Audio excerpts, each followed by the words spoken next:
आमीन आमीन। Hallelujah hallelujah.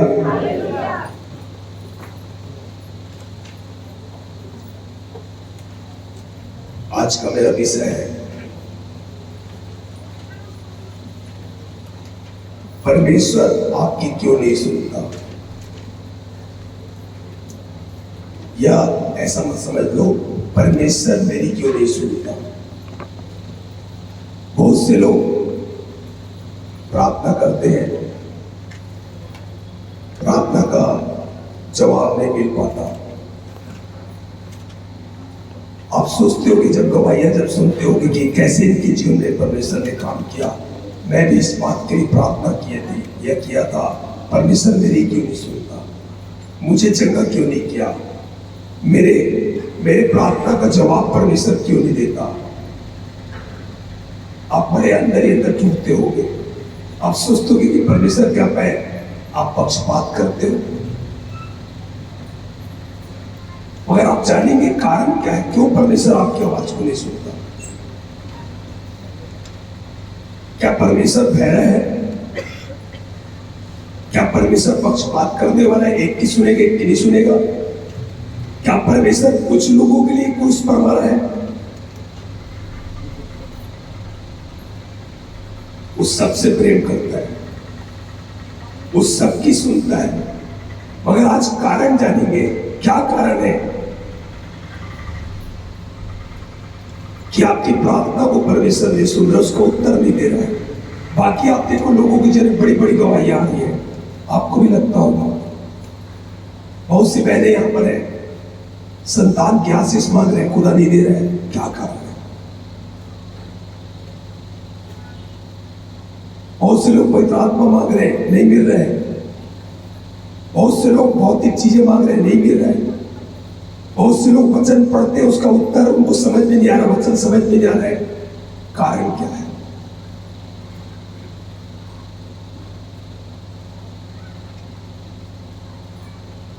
परमेश्वर के उत्तर ना आने के बहुत सारे कारण हैं, जिसमें एक कारण ये भी है जो आज मैं बताने जा रहा हूं। बड़ा ध्यान से सुनना। मैं विश्वास करता हूं आज परमेश्वर हर एक से बात करेगा। मैं जब सुबह तैयारी कर रहा था, मुझे समझ में नहीं आ रहा था कि खुदा आज अपनी कलीसिया से क्या बोलने जा रहा है। और खुदा ने बताया कि मैं आज इस वचनों के द्वारा मैं बोलने जाऊंगा। आज बहुत से लोग प्रार्थना कर रहे हैं और बहुत दुखी है क्योंकि उनका उत्तर नहीं आ रहा है।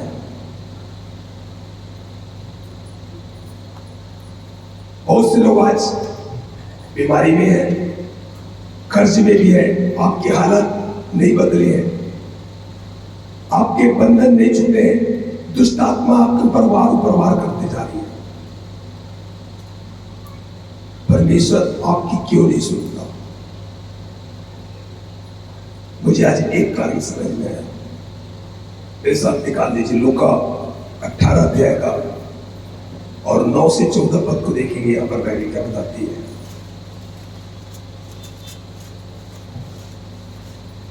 लूका उसने उनसे 18 का 9 से 14।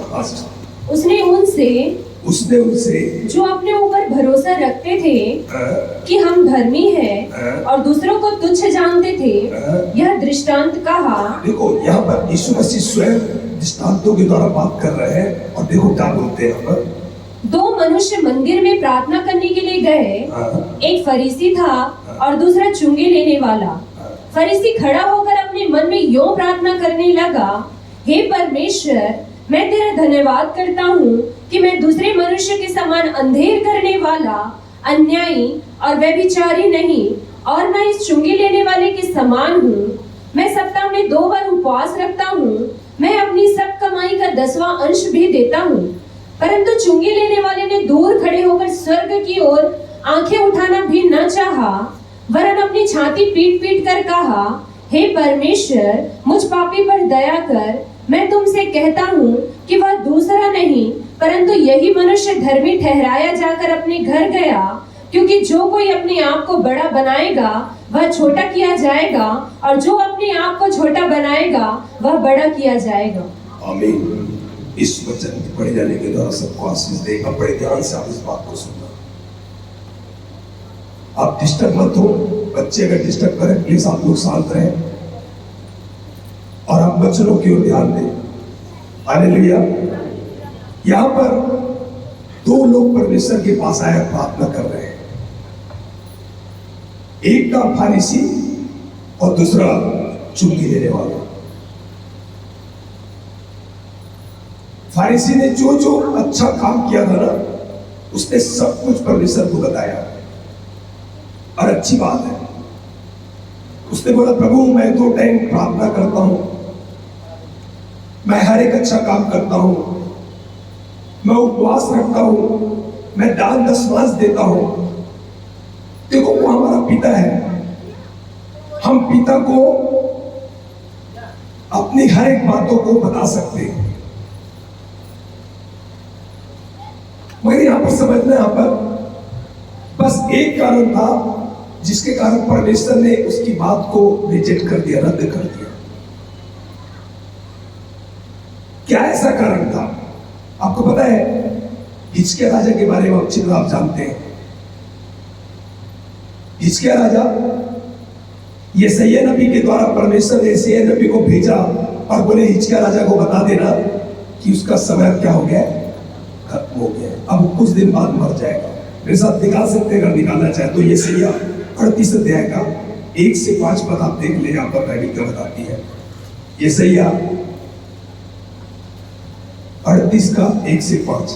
उन दिनों में हिजकिय्याह ऐसा रोगी हुआ, उन दिनों में हिजकिय्याह एक ऐसा रोगी हुआ कि वह मरने पर था। देखो वो मरने पर था।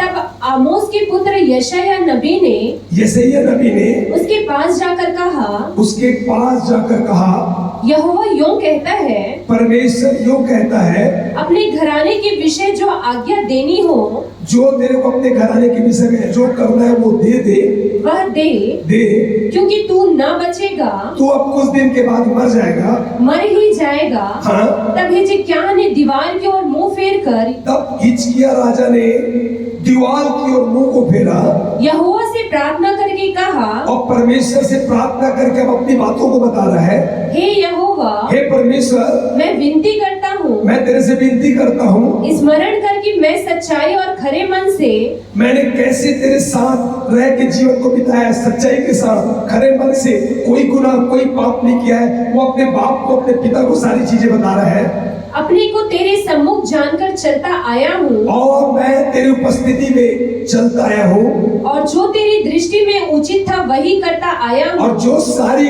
अच्छी बातें थी सिर्फ मैं उसी काम को करते आया हूँ। और हिजकिय्याह बिलक बिलक कर रोने लगा, और हिजकिय्याह राजा बहुत बिलक बिलक के रोया। तब यहोवा का यह वचन यशायाह के पास पहुंचा, और उसी समय जब इस बातों को परमेश्वर ने सुना, परमेश्वर तुरंत उसी नबी यशायाह नबी को फिर तुरंत एक शब्द बोला, और वचन बोलने के बाद क्या बोला, जाकर हिजकिय्याह से कह, जाके हिजकिय्याह से कह दे कि तेरे मूल पुरुष दाऊद का परमेश्वर यहोवा यूं कहता है, दाऊद का परमेश्वर यूं कहता है, मैंने तेरी प्रार्थना सुनी, मैंने तेरी प्रार्थना सुन ली, और तेरे आंसू देखे हैं, और तेरे आंसू भी देखे हैं। सुन, मैं तेरी आयु 15 वर्ष और बढ़ा दूंगा, मैं तेरी आयु 15 वर्ष और बढ़ाऊंगा। और हिजकिय्याह राजा की उम्र 15 साल बढ़ गई। अब बड़ा ध्यान से सुनना, आप जो कुछ अच्छा कर रहे हैं आप अपने पिता को कहें, बताएं कि प्रभु मैंने अच्छा जीवन जिया है, जो तुझे अच्छा लगा है उसके अवसर से जिया हूं, तेरी उपस्थिति में जिया हूं, अच्छी बात है। मगर होता क्या है, क्या कारण था उसकी प्रार्थना को रिजेक्ट किया फरीसी ने? फरीसी ने एक ही गलती की। लूका 8 के 11 में पढ़िए, यहाँ पर देखो क्या गलती की, मैं आपको बताता हूं। लूका 8 का 11,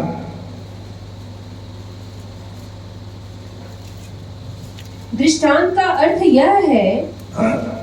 बीज परमेश्वर का वचन है। लूका 18 का 11, लूका 18 का 11।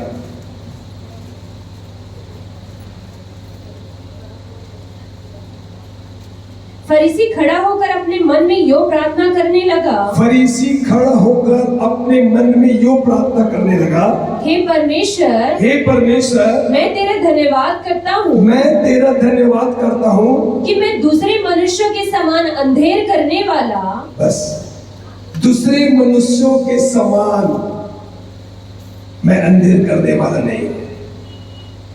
आप प्रभु को कुछ भी बोले वो कोई मैटर नहीं है, लेकिन आप अगर उसकी जगह ले ले सकते ना, ये प्रभु को बर्दाश्त नहीं होगा, क्योंकि मैं आप कौन होते हैं किसी व्यक्ति का न्याय करने वाले। इसने यहीं पर गलती कर दी, इसने सब कुछ बताया, प्रभु मैं दशमांश देता हूँ, मैं उपवास रखता हूँ, मैं बाइबल पढ़ता हूँ, जो अच्छा लगता है सब कुछ करता हूँ, मैं इसकी जगह चुंगी नहीं लेता, मगर वो बोलता है इसके समान। प्रिय बताना चाहता हूं, परमेश्वर की जगह आप नहीं ले सकते और प्रभु का आप इस चीज को बर्दाश्त नहीं करेगा। न्याय करने का अधिकार प्रभु ने अपने पास रखा है। प्रभु का स्थान मत लो, किसी का न्याय मत करो।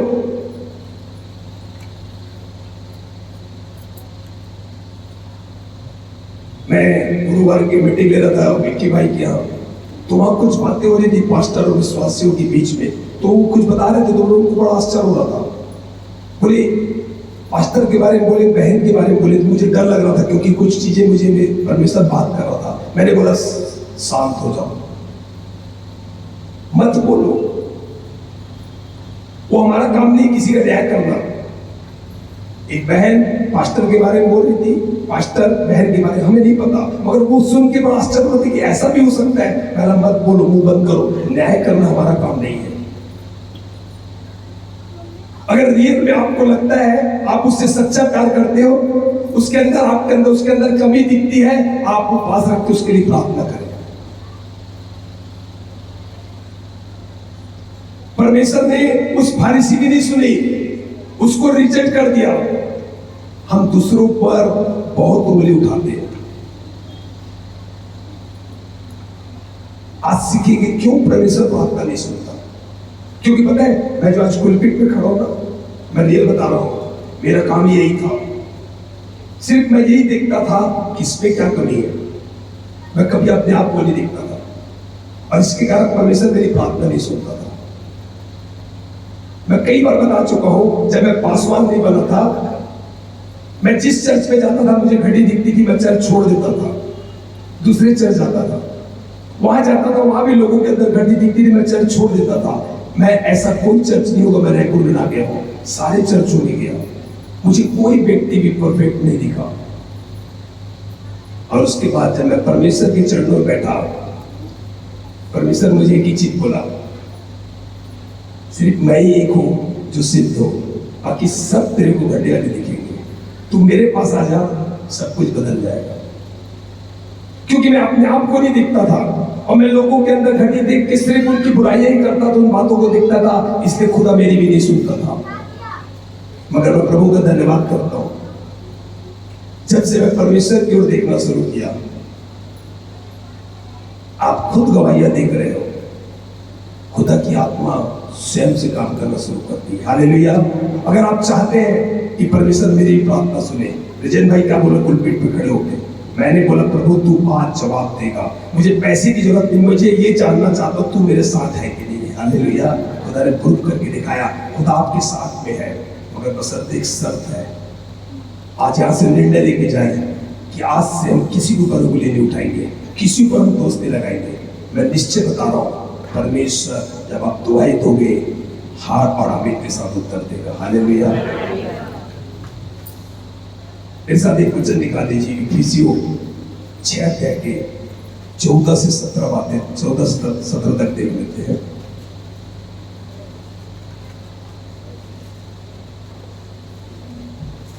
इसलिए सत्य से अपनी कमर कसकर, देखो यहां पर 6 हथियार के बारे में बताया गया है। पौलुस यहां पर इस बात को लिख रहे हैं, सत्य से कमर कसकर, हाँ, और धार्मिकता की झिलम पहनकर, धार्मिकता की झिलम पहनकर, और पांवों में मेल के सुसमाचार की तैयारी के जूते पहनकर, सुसमाचार का जूता, और इन सब के साथ हाँ, विश्वास की ढाल लेकर स्थिर रहो। विश्वास की ढाल जिससे तुम उस दुष्ट के सब जलते हुए तीरों को बुझा सको और उद्धार का टोप और आत्मा की तलवार जो परमेश्वर का वचन है ले लो। हालेलुया। अब बड़े ध्यान से सुनना, मैं कुछ बातें को बता रहा हूँ। पौलुस यहाँ पर 6 बातों को बताया किस प्रकार आपको हथियार से लैस होना है। अब बड़ा ध्यान से सुनना, मैं बताता हूं, यहां पर देखना। देखो, सत्य की कमर, धार्मिकता का झिलम, ये सामने का पोर्शन, सुसमाचार का जूता जो आपको पैर ठोकर खाने से बचाता है, विश्वास का ढाल, ये बेटी का विश्वास का ढाल हो गया। एक हाथ में परमेश्वर का तलवार है वचन लड़ने के लिए, उद्धार का टोप। अब ये तो सारी चीजें तो आपकी सेफ हो गई पूरी। आपके पास विश्वास का ढाल आ गया, वचन का तलवार एक हाथ में हो गया, धार्मिकता का झिलम हो गया, सुसमाचार का जूता हो गया, सत्य की कमर, टोप भी पहन लिए। मगर ये बताना चाहता हूं, इसका क्या होगा? पीठ का क्या होगा? पौलुस इन 6 बातों को तो लिखा, मगर ये पीठ के बारे में कोई ध्यान नहीं दिया।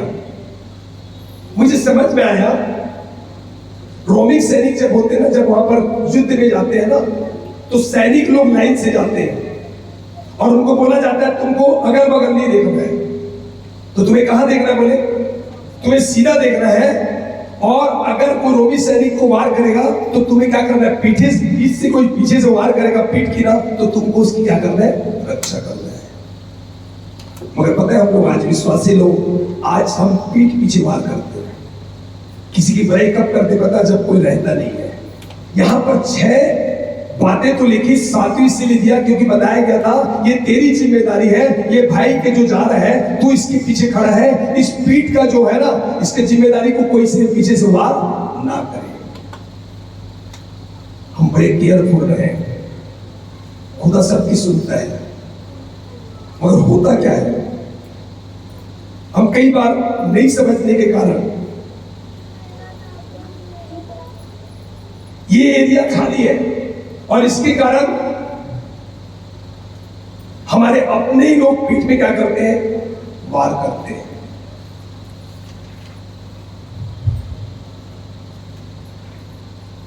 मूसा ने अपनी व्यवस्था में लिखा कि श्रापित हुआ व्यक्ति जो अपने भाई के पीठ के पीछे वार करता है। आपको अपने साथ वाले की पीठ के पीछे की रक्षा करनी है, ना कि उस पर वार करना है। उस फारिसी ने एक ही गलती की, उसने क्या किया? दूसरों के बारे में बोला कि मैं उसके जैसा नहीं हूं, बाकी सब काम करता था। इसका मतलब आप क्या कर रहे हैं? एक व्यक्ति का आप क्या कर रहे हैं? न्याय कर दे रहे हैं, परमेश्वर की जगह दे रहे हैं। बताना चाहता हूं, पीठ के पीछे वार करना मारना नहीं है। हम अपने शब्दों से वार करते रहते हैं, हम उनकी निंदा करते रहते हैं, हम उसके बारे में बार बार मंथन करते रहते हैं, हम उसे नीचे गिराते रहते हैं। कब पता है? जब वो व्यक्ति नहीं रहता।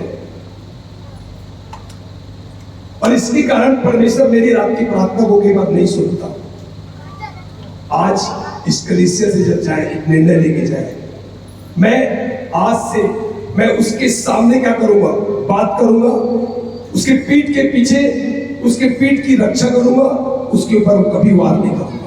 अगर आज ये निर्णय आप लेके जाते, बता रहा हूं, आप घुटने में जाइए, प्रार्थना करें, आमीन होगा, आपका उत्तर आ जाएगा।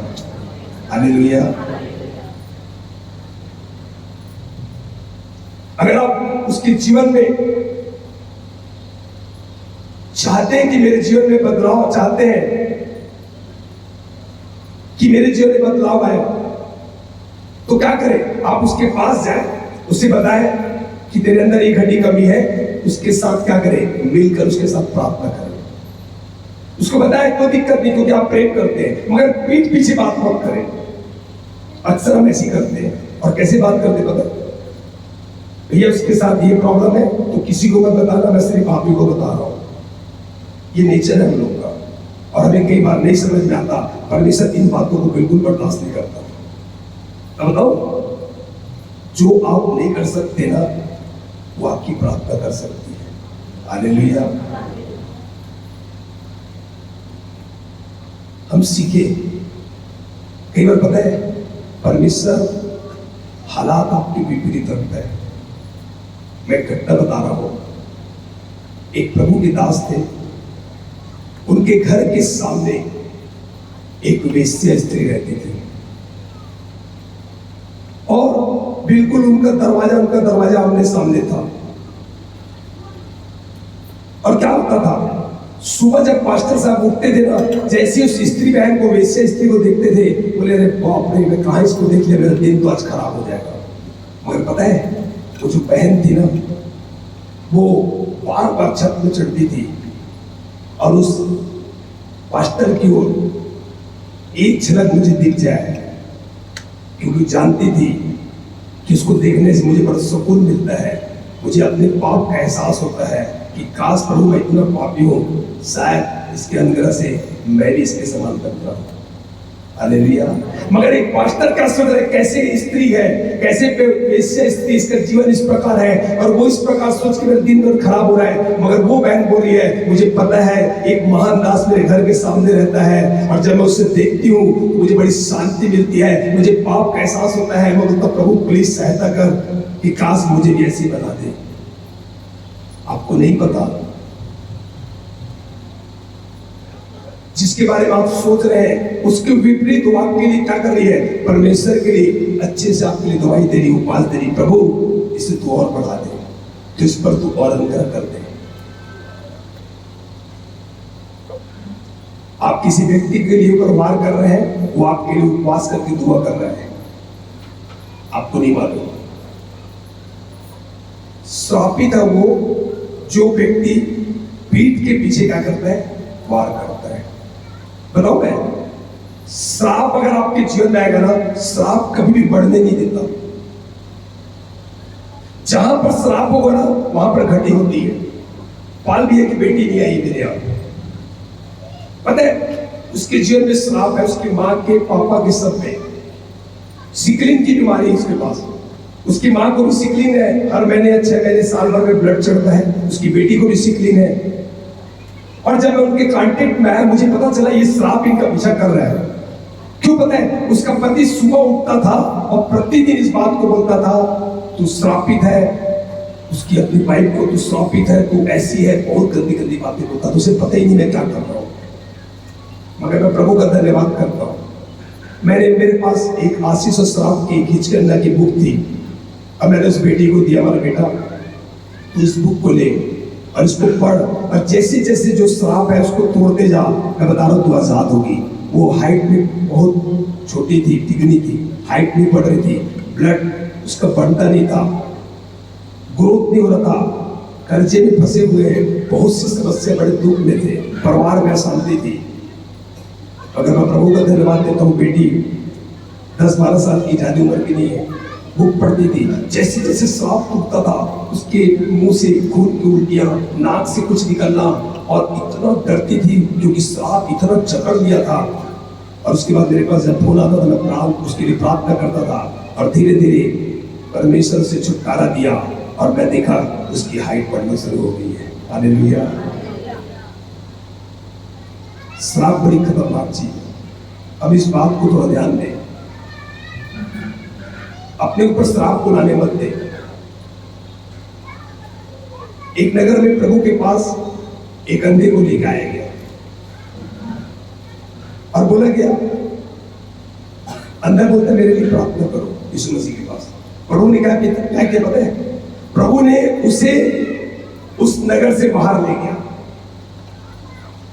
उस नगर में उसको चंगा नहीं किया। अरे वो तो सृष्टि का मालिक था, वो तो कुछ भी कर सकता है, उस नगर में क्यों नहीं किया?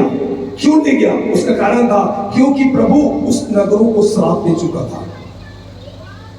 हाय खुराजीन, हाय बैसदा, हाय कफरनहूम, जिसके जीवन में श्राप है ना, वो कभी चंगाई नहीं पा सकता। आप इस बात को समझे, आप अपने ऊपर श्राप आने ना दें। श्राप का पता नेचर क्या है, श्राप आपको खा देगा। बाइबल में पता है श्राप की तुलना किससे की गई है? कोढ़ से की गई है। और आप देखना जब एक व्यक्ति का कोढ़ होता है ना तो ऐसा उंगली एकदम मुड़ जाती है, पूरे गल जाते हैं, पूरे नीचे हो जाते हैं। जब श्राप आएगा ना तो आपके अंदर घरों में बीमारियां, कर्जे, दुख, तकलीफियां आप घटते जाओगे, कभी नहीं पड़ोगे। मुझे याद है जब मैं इसके अंदर थे मीटिंग से, जब श्राप के बारे में सीख के आया था, ऐसी चर्च की बात है, मैं जब यहाँ प्रार्थना कर रहा था, 40-50 मक्के दिया था, कोई पीली उल्टी, कोई लाल, कोई हरी, इस प्रकार लोग लोटपोट होकर यहाँ पर उन चीजों से निकलते थे। हम कभी भी किसी को श्राप ना दें, मैं आप आशीष के लिए बुलाए गए हैं, मैं आप किसी को दोष ना लगाए। अगर आप चाहते हैं कि परमेश्वर मेरी प्रार्थना का जवाब दे, आज निर्णय ले लिए, हम किसी के पीठ के पीछे क्या करेंगे, दुआ करेंगे, हम कभी भी चर्चा नहीं करेंगे उसकी कमी के ऊपर। अच्छी बात है, आप अगर आपकी उसके अंदर कमी दिख रही है, आप प्रार्थना करें, ज्यादा तो उसके सामने जाके बताएं, उसके साथ मिलकर प्रार्थना करें, मगर उसकी चर्चा मत करें कि ये व्यक्ति ऐसा है। मेरे साथ एक वचन निकाल लीजिए, याकूब 4 अध्याय के 4 से 12 पद में हम देखते हैं।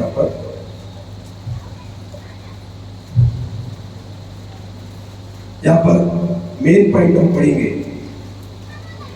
4 का 7 पद को देखिए आप। इसलिए परमेश्वर के अधीन हो जाओ, इसलिए परमेश्वर के अधीन हो जाओ और शैतान का सामना करो, और शैतान का सामना करो, तो वह तुम्हारे पास से भाग निकलेगा। वो तुम्हारे पास से भाग निकलेगा। बड़ा ध्यान से सुनना। अब इसके ऊपर पद को पढ़ लो, 6 पद को पढ़ लो, इस आयत को पढ़ोगे तो आपको समझ में आएगा। वह तो और भी अनुग्रह देता है, वह तो और भी अनुग्रह देता है। इस कारण यह लिखा है, इस कारण यह लिखा है, परमेश्वर अभिमानियों का विरोध करता है, देखो, परमेश्वर घमंडियों को विरोध करता है, पर दिनों पर अनुग्रह करता है। दिनों पर अनुग्रह करता है। बड़ा ध्यान से सुनना। यहाँ पर 6 पद में बताया गया है, वो घमंडियों का परमेश्वर क्या करता है, सामना करता है। और साथ में बताया जो कोई परमेश्वर के अधीन हो जाएगा वो शैतान का सामना करेगा, शैतान क्या हो जाएगा, भाग जाएगा। मैं बताऊं, परमेश्वर हर एक पाप को क्षमा किया है, मगर एक ही पाप है जिसका परमेश्वर सामना करता है, वो है घमंड। अगर आपके अंदर घमंड हुआ ना, निश्चय परमेश्वर आपके सामने आ जाएगा। किसी बात का भी वर्णन क्यों ना रहे, पैसे का घमंड, सेवकाई का घमंड, नाम का घमंड, किसी बात की भी घमंड अगर आता है, बता रहा हूं, वो सामना करेगा। शैतान के, परमेश्वर के अधीन हो जाओ तो शैतान क्या हो जाएगा, भाग जाएगा। शैतान का जब दूसरे शब्दों में आप जाओगे ना, इंग्लिश मतलब उसका होता है भाइयों पर दोष लगाने वाला। जब आप दोष लगाते हैं ना, मतलब आप क्या जाते हैं, शैतान के कैरेक्टर में खड़े हो जाते हैं।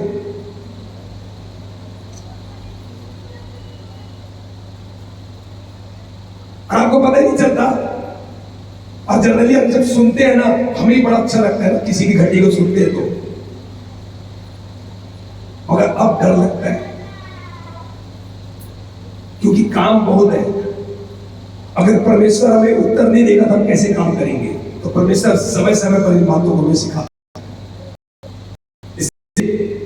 परमेश्वर बोलता है सीखो, निकालो मेरे साथ। मत्ती 11:28 से 30 को देखो आप।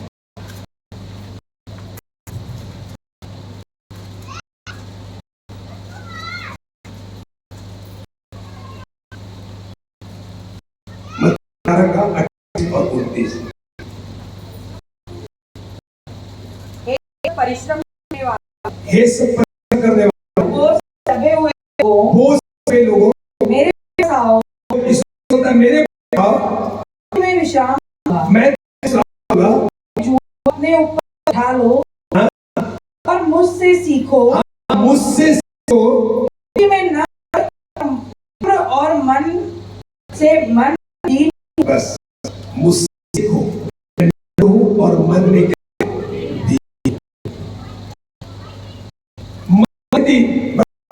कुछ लोग शब्दों में कहते हैं,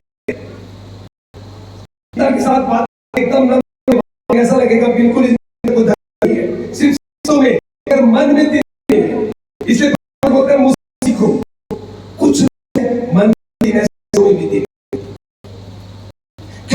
परमेश्वर में आपके स्वभाव बोलना चाहता है।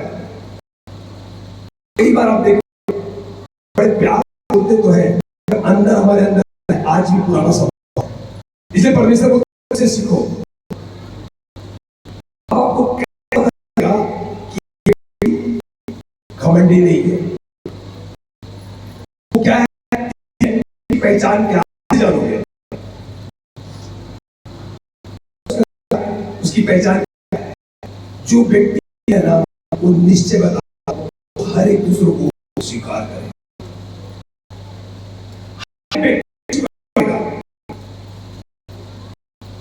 वो घटी को भी रहेगा, उसके अंदर की बातें रहेगी तीन, इसलिए बोलता है मुझी को मैं मन में तीन हूं। आपको कैसे मन में तीन हूं? आप सब तीन है,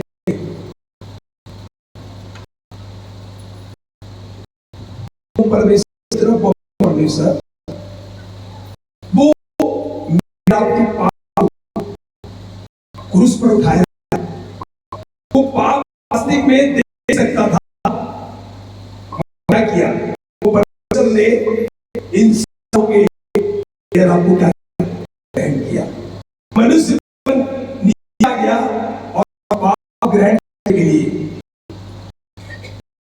आपको दे दिया। ये हमारे प्रभु का कैरेक्टर है। क्या कर दिया, इतना पवित्र के बाद मेरे आपको पाप से अंदर, क्योंकि क्या मन में दीन था, जो नम्र क्योंकि घटना वो उन्हें करेगा, करेगा। यीशु मसीह बहुत था, लीडर था। फिर यीशु मसीह बॉस था, क्योंकि ना जो बॉस रहता है वो लीडर रहता है, जो लीडर रहता है ना करेक्ट रहता है। हालेलुया। मसीह पत्र आया, उसमें कमी हुए उसके जीवन में काम किया, क्यों है मेरे आपकी जिम्मेदारी, मैं आप लीडर कि हम क्या करें, एक दूसरे को करेक्ट करके बढ़ने।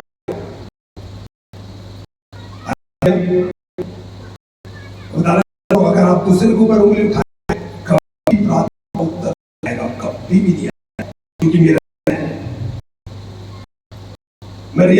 सबसे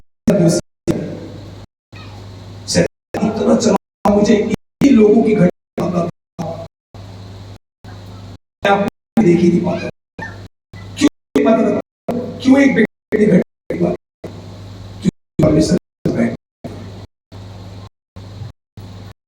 मगर जब के बच्चों को पता, जब करने लगा, मेरे को पता चला ही मेरा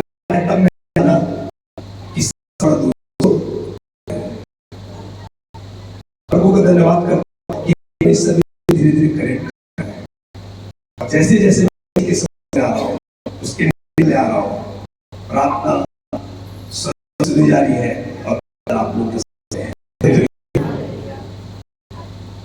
ये सिर्फ का काम है, व्यक्तिगत है, आपकी प्रार्थना सुनेगा। लूका 12 का वही जो देख रहे हैं 11 और 12 में बात को बताया,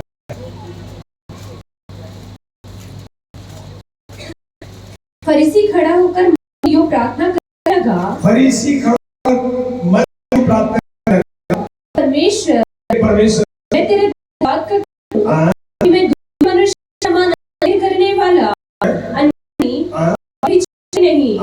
मैं इस चुंगे वाले मान हूं। बोलता मैं कोई इसके चुंगी नहीं लेता,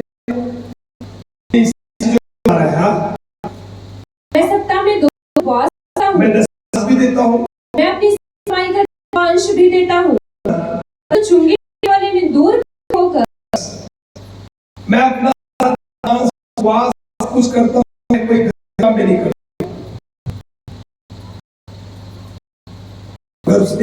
गलती कर दी, इसकी नहीं है। ये आपका काम है, परमेश्वर का काम है। वो परमेश्वर कुछ कर सकता है, कुछ भी कर सकता है। उस परमेश्वर ने समुद्र को बनाया जिसको कोई ना सका। परमेश्वर ने जमीन और आकाश को बनाया जिसको कोई नहीं सका, आज तक नहीं पाया है। तो उसकी सामर्थ को ना सका। हालेलुया। उस लगाना दूसरे की उंगली बंद करें और फिर आपकी जिंदगी काम होते हैं। और आते हैं कि उत्तर है ना, अपने आप किसी कुछ घुटने में ज्यादा तो आप पास जाके भाई मैं तेरे जीवन देखती हूँ कि तू स्ट्रगल काम कर रहा है, मैं तेरे साथ का करना चाहता हूँ। पीठ पीछे या चार के साथ इसी बात को पता है।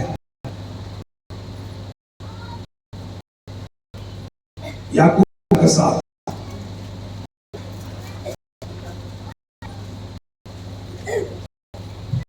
इस परमेश्वर के दिन हो जाओ, परमेश्वर के दिन हो जाओ और शैतान का सामना करो, और शैतान का सामना करो, तो वह तुम्हारे पास से भाग लेगा। ठीक है, शैतान का सामना करो।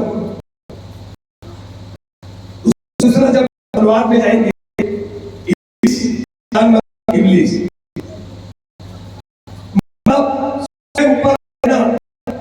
ऊपर रहना मतलब हट धर्म। इसका मतलब है वो बात उसको करवाना, जो मैंने दिया है बस उसको।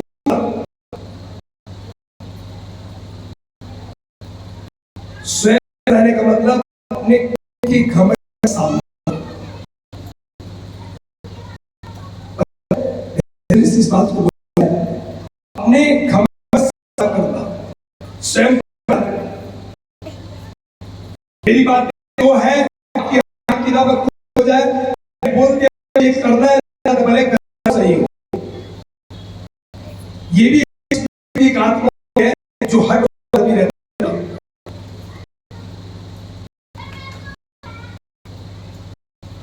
भाई गवाही देता, एक छोटा सा बच्चा था और वो ना जिद करता था मुझे ये चाहिए, और जब नहीं मिलता था इतना जोर से रोता था कि उसकी नाक से ब्लड निकलना शुरू हो जाता था, मुंह से ब्लड निकलता था। और पास्टर साहब को बुलाया और पास्टर साहब ने उसके लिए प्रार्थना की, और उसी समय उसने बोले ए हट वाली धर्मी आत्मा इस देह को छू के चले जा। और धीरे धीरे धीरे धीरे उसके जीवन में बदलाव आना शुरू हुआ और वो स्पीड चले गई। और बताते हैं कि इसमें स्कूल में पहले नंबर पे टॉप में आया। हाँ, आप बाइबल के लिए आप बोल सकते नहीं, परमेश्वर ने कहा है इस काम को नहीं करना है, नहीं करना, इस काम को करना है, नहीं करना। खुदा ने बोला इस काम को नहीं करना है, बिल्कुल नहीं करना। कोई बात नहीं, आपके साथ कोई खड़े हो या ना, कोई दिक्कत नहीं है। इसने खुदा ने बोला इस काम को करना है, नहीं करना, आप उसके लिए बिल्कुल खड़े जाओ, खुदा आपके साथ है। आपके साथ भीड़ नहीं, कोई बात नहीं, परमेश्वर आपके साथ है, उसके लिए आप खड़े जाओ। मगर बोलता आपके व्यवहार में नम्रता और दीनता होना चाहिए, तभी आपकी प्रार्थना का आवाज देगा, तभी उत्तर मिलेगा आपको।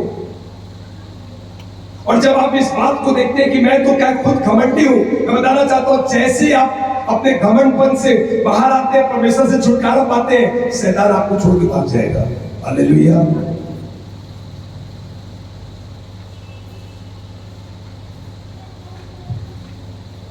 एक प्रभु के दास ने अच्छी बात कही, लोगों के पास दोस्त लगाने का समय कहां से आता नहीं मालूम, मेरे पास तो प्रार्थना करने के लिए, परमेश्वर के पास बैठने के लिए समय कम हो जाता है। मैं सोचता हूँ कि और समय मिले तो ज्यादा से ज्यादा मैं खुदा के पास बैठूं, मगर लोग आज सिर्फ क्या कर रहे हैं पता है, दोस्त लगा रहे हैं। अंकुर नरोरा की मैंने इस बात को सुना था। अंकुर नरोरा प्रभु के दास जो महान दास है, बताते हैं कि उनके पास कोई अगर जाएगा ना, अगर वो कोई व्यक्ति जाके बोला ये भाई ऐसा, ये बहन ऐसी ना, वो बोलते हैं पास्टर साहब बोलते बिल्कुल इनको यहाँ से भगा दो, आज के बाद उनको नहीं आता देना। वहां कार्ड चलता है, गोल्डन कार्ड, ये कार्ड, बोले कोई भी कार्ड ले लो, मुझे मतलब नहीं है। और अगर दोबारा आप कहना आपके चेहरे को पहचान लेगा तो बिल्कुल आपको रिजेक्ट कर देगा। मतलब वो किसी की बुराई क्या करता है, सुन ही नहीं सकता। उसको पता है मैं अपनी आशीष लिखूंगा। हालेलुया।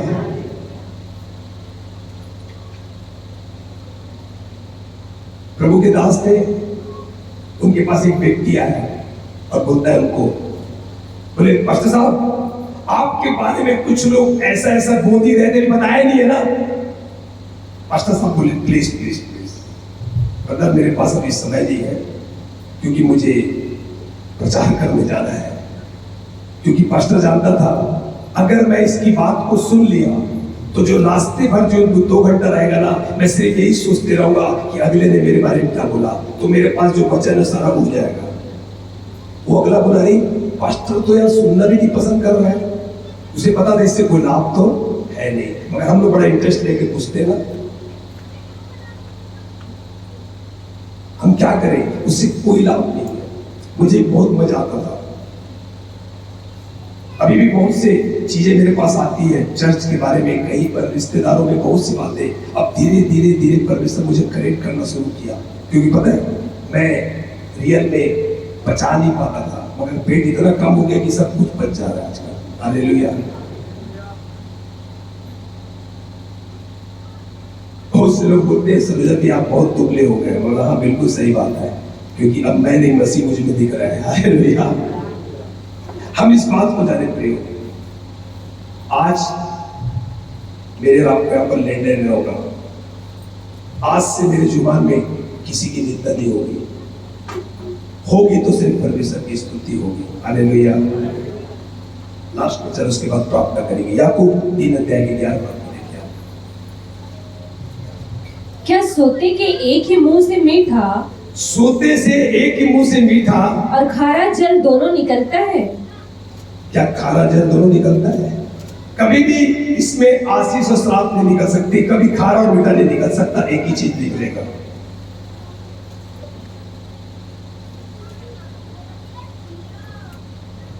मैं एक परिवार में गया था कॉटेज मीटिंग के लिए, और मेरे सामने मेरे विश्वासी लोग अपनी मां को इस प्रकार स्थापित कर रहे थे, उनको कोई डर नहीं था कि पास्टर खड़ा हुआ है।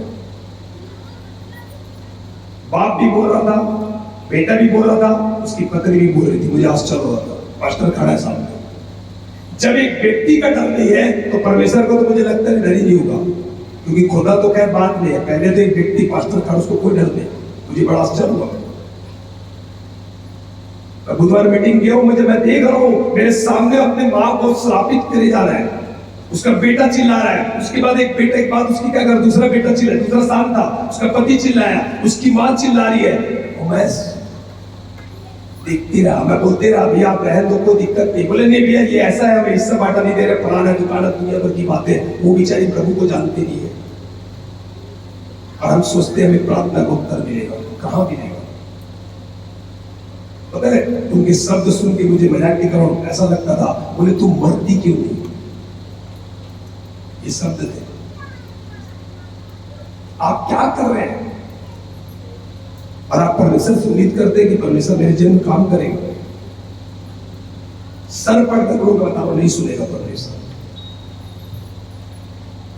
आज निर्णय लो, अगर कोई काम इस काम को किया है, किसी पर आपने उंगली उठाई है, किसी की निंदा की है, आज खुदा से कहे खुदा मेरे आज मैं तौबा करती हूँ, मैं आज से किसी पर या कोई भी भाई बहन या किसी पर कोई दोस्त नहीं लगाऊंगा, ना लगाऊंगी। मैं बता रहा हूँ एक बड़े महान काम को आप आपके जीवन में देखोगे, और अगले संडे आप बड़ी बड़ी गवाही के साथ वापस आने पाओगे। Hallelujah, hallelujah. आइए अपने स्थानों में खड़े रहने पाए। Thank you Lord, glory to God.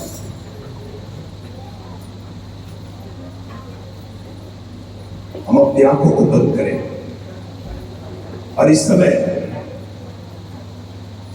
हम इस बात का निर्णय लें। परमेश्वर जानता है कि कलीसिया में क्या घटी कमी है। धनी व्यक्ति उसके पास आया था,